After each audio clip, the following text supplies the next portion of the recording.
cinéfilo, este fin de semana llegó a las salas de cine Inframundo, Guerras de Sangre, una franquicia que dio inicio en el 2003 con un toque oscuro y gótico que nos presentaba la eterna lucha entre los vampiros y los Lycans.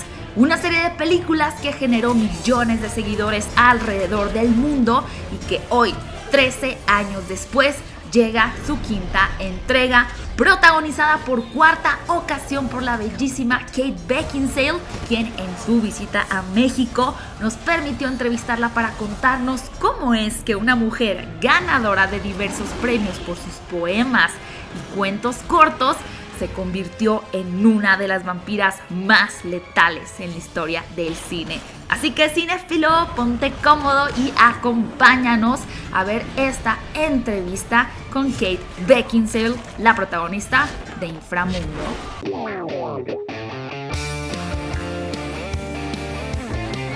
Cinéfilos, estoy súper contenta de estar con la protagonista de una saga que sé que muchos de ustedes han visto y han disfrutado. Me refiero a Underworld. Estoy con Kate Beckinsale. It's a pleasure to be with you. Nice to meet you too. Thank you. So, I know that you've studied French, Russian. You have also won awards for your poems.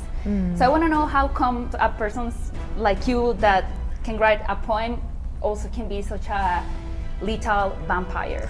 Well, it was a surprise to me. I mean, I think, you know, obviously I started out doing much more classical things. I went to Oxford University, I studied a lot of classical literature, and this wasn't at all what I had in mind as something that I'd ever be capable of doing. But then when I was offered it, I thought, well, that would be an interesting challenge and would terrify me and be scary. And I think that's always a good thing as an actor, to be a little bit afraid. So I did the first one as a sort of experiment to see if I could do it, and I had no idea we would end up, you know, 200 years later doing number 5. Now a new war is being waged. Celine, the Lycans are moving again. They have a new leader, Marius. I'm finished with this war. Well, it's not finished with you. Have you ever been like in a dangerous situation, like Kate, and thought like, what would Celine do in this situation?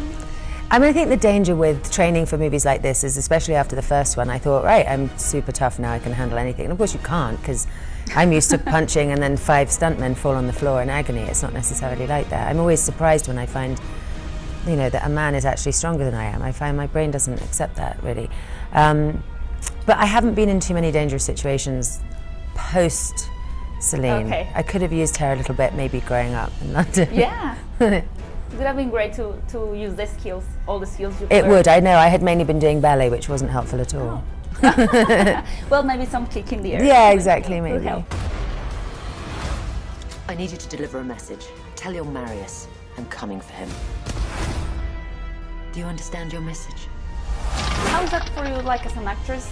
Do you have to reinvent yourself each time for each different movie, or do you have to like remember a little bit what you did in the previous films? It's fairly instinctive now on the 4th one. I think the thing is that obviously this is a character that I know and I've played before, so the preparation is slightly different than it is on a movie that you've never ever met this character in your life. However, you know, she's gone through so many different experiences and different transformations and everything in the course of the movies that, you know, that's what kind of keeps it interesting. She has so many terrible things happen to her. You know, she started the movie, then she falls in love, then she finds she has a baby she didn't know, then she's betrayed by basically her father, and now she's, you know, completely betrayed by everybody. So there's enough kind of going on to keep it interesting. And also it's generally once every, I don't know, 5 years or so. It's not like it's something I do that often. Yeah. So now for this film, you got the chance to use fire weapons and also like medieval weapons. Yeah. Which were like the funniest and most See, I used. like guns. I've got very big hands, and there's never really been a use for them. You know, people who say, "Oh, do you play the piano?" and I didn't, or "Did you play basketball?" and I didn't. And then suddenly, when I did the first Underworld, I was training with the guns, and I was like naturally good at it. And so I was like, "Oh, this is why the big hands." And then this movie, there's just not as much guns, so it was more scary for me because big hands and swords, it doesn't really matter. Okay.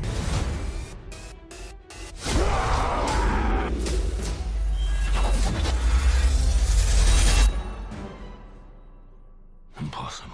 And well, the last question, because many of your fans want to know if you're gonna keep on making these films. I didn't know I was going to make a second one, so I always said no. So I've no idea. I'm the worst person to ask about that. Okay, thank you very much. You're welcome.